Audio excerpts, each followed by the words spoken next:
휴먼 서비스, 요양보호사가 바라는 점은 무엇일까요?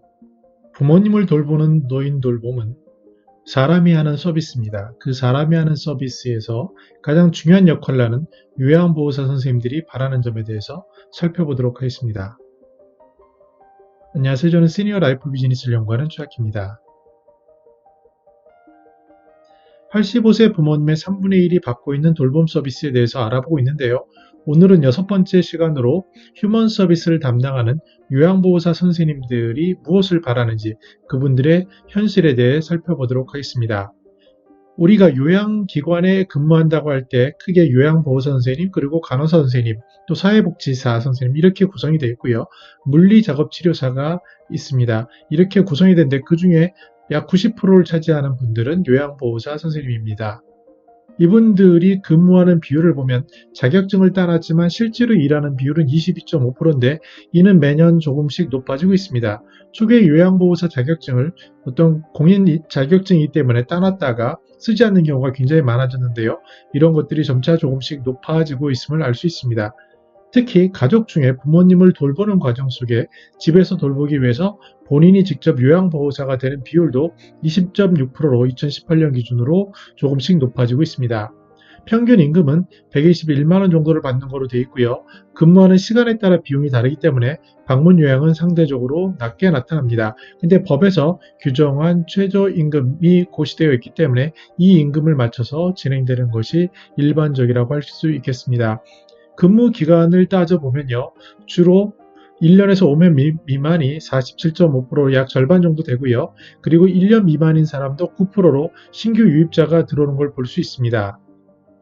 그러면 장기 요양기관에서 근무하는 주된 이유가 뭐냐라는 질문에 대해서 가장 높은 비중을 가진 것은 이것은 정식 직장이다, 이런 직업이다라는 개념을 가진 게 53%인데 특히 이제 젊은 층에서 높은 비율은 아무래도 사회복지사나 전문적인 게 있을 것 같고요.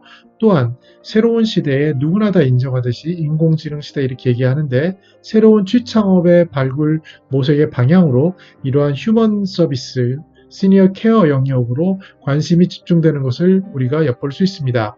나아가서 등급을 인정받은 부모님을 모시다 보니까 본인이 정말 필요한 서비스라는 걸 알게 되고, 그러다 나이가 너무 부모님 모시면서 나이가 들게 돼서 이 일에 대해 다시 전업을 하게 되는 그런 비중도 조금씩 나타나고 있는 트렌드를 볼 수 있습니다. 또한 젊으신 분들, 퇴직하신 50대 이런 경우에 부수입이 필요한데 굉장히 남에게 도움을 줄 수 있는 일이고 또 수입도 될 수 있는 일이라서 늘어나는 비중이 있는 것을 알 수 있습니다. 그럼 얼마나 자긍심을 가지고 있느냐, 스트레스는 어떠냐라는 질문을 해봤더니요.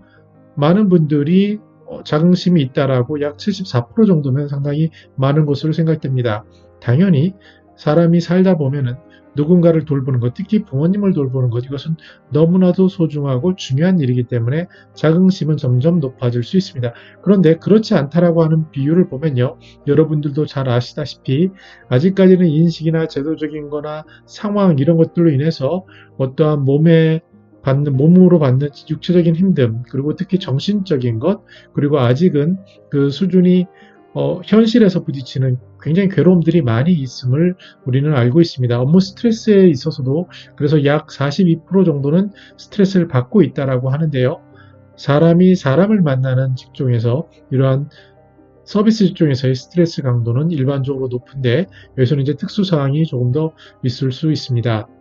그러면 왜 장기 요양요원으로 자긍심을 느끼지 못합니까? 라는 질문에 대해서는 사회적 인식이라고 답한 것이 요양보호사에서 34.4%로 나타났습니다.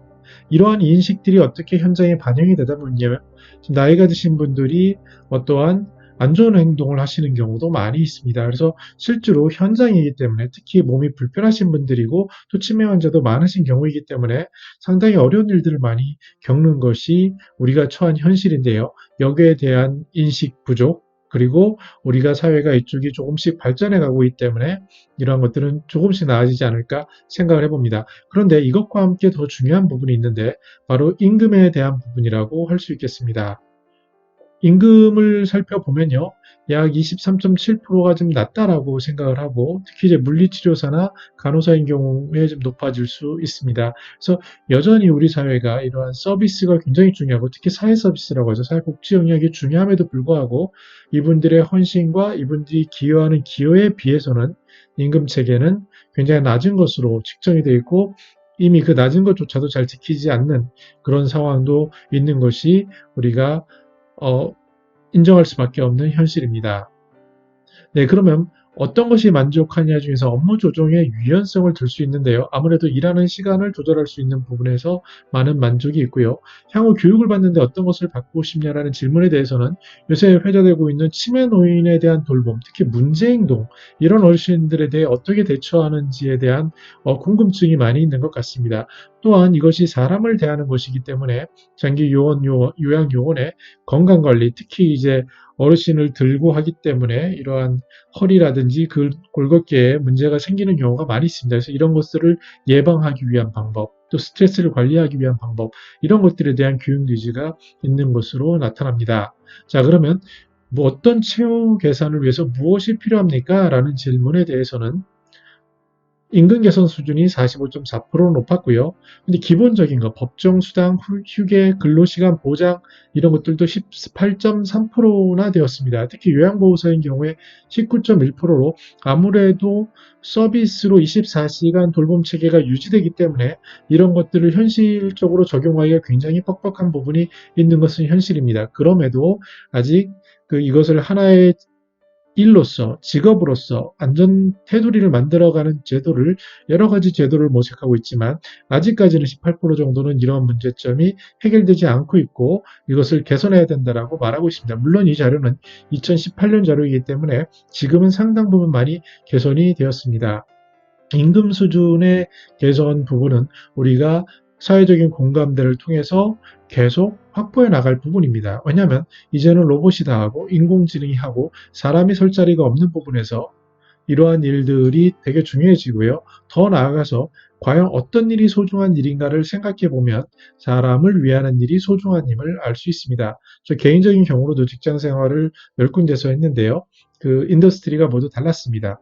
뭐 금융권에도 있어봤고 통신도 있어봤고 여러 가지 서비스 영역도 있어봤습니다. 그런데 제가 하나 느낀 것은 과연 이 일이 사회에 가치를 주는가라는 질문을 진지하게 하게 되는데요. 외국 기업에 있을 때 느낀 것들은 그렇지도 않을 수 있겠다. 이게 굉장히 사회적으로는 큰 도움이 안 되는 것도 있겠구나라는 것을 느낀 경험들이 몇 번 있습니다. 그래서 그것에 비해 봤을 때 이런 사회복지라는 서비스, 특히 요양보호사 선생님들이 하는, 특히 사회복지사 선생님들이 하는 이런 일들은 굉장히 기본적이고 삶의 질을 윤택하게 하는 부분입니다. 근데 이런 부분에 대한 임금 체계가 아직 정형화되어 있지 않고 굉장히 낮다라는 부분은 우리가 앞으로 다 같이 함께 고민하며 개선해야 될 중요한 영역으로 보여집니다. 더 나아가서 서류 절차도 굉장히 복잡할 수 있는데요. 물론 굉장히 나아지고 있지만 사회복지사 선생님이 된다는 말은 모든 것을 증빙을 해야 되는 것을 말합니다. 그래서 이런 평가 기간이 되면 거의 과장을 하면은 산더미 같은 서류를 쌓아놓고 진행을 하게 됩니다. 물론 국가의 정보에 돈을 주고 하는 일이기 때문에 굉장히 객관적이고 잘 사용되어야 되는 것은 맞는 사실이지만 너무 과도한 것, 특히 프로세스나 IT로 조율할 수 있는 부분에 대해서도 아직까지 돈이 안 된다는 이유로 이쪽 분야에 들어가지 않는 일들을 많이 볼 수 있는데요. 점차 이런 부분도 본질을 잡고 핵심을 잡아서 개선해가는 것이 필요해 보입니다. 사회적 인식 개선은 꾸준히 우리가 공감대를 확산할 것이고 특히 고령자가 늘어나고 우리 부모님들이 돌봄 대상자가 늘어날수록 우리들은 점점 인식하게 될 거고요. 저는 그 현상을 직접 보는데 돌아다니다 보면은 어르신의 휠체어를 밀고 다니시는 요양보호사 선생님들을 볼 수 있습니다. 이런 분들의 태도나 습관이나 이런 모습에서 시간의 변화를 느낄 수 있고요. 특히 이제 서비스를 받는 기준에 있어서도 요새는 요양보호사 선생님이 굉장히 좋은 퀄러티와 진정성 있게 자세를 대하면 입소문이 나서 이런 분들이 오히려 선택권을 갖는 그런 시장 구조도 보여지고 있습니다.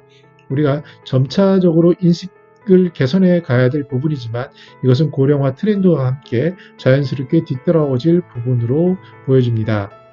네, 오늘 이렇게 요양보호사, 특히 요양기관에서 종사하시는 분들이 바라는 것과 현황에 대해서 살펴봤습니다. 우리가 아직 갈 길은 멉니다. 일본의 경우를 가보면 요양시설에 젊은 20대 대학생들을 많이 볼 수 있습니다. 물론 우리나라 현장을 보시면은 외국계 근로자들이 계시는 경우도 볼 수 있습니다.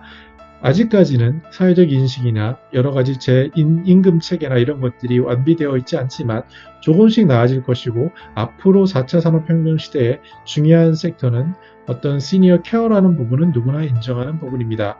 이쪽에 대한 관심과 공감대가 더 필요하다 하겠습니다. 네, 오늘까지 이렇게 6번에 걸쳐서 노인장기 요양보험의 실태조사의 1000페이지에 이르는 페이퍼를 우리가 같이 봤는데요. 다음 시간에는 마무리 서머리로 이 보고서에 나타난 결론이 무엇이고 또 그 속에서 우리가 찾아볼 수 있는 정책의 키워드, 미래 방향은 무엇인지에 대해서 살펴보도록 하겠습니다. 네, 저는 더 나은 시니어 삶 공동체를 연구합니다. 감사합니다.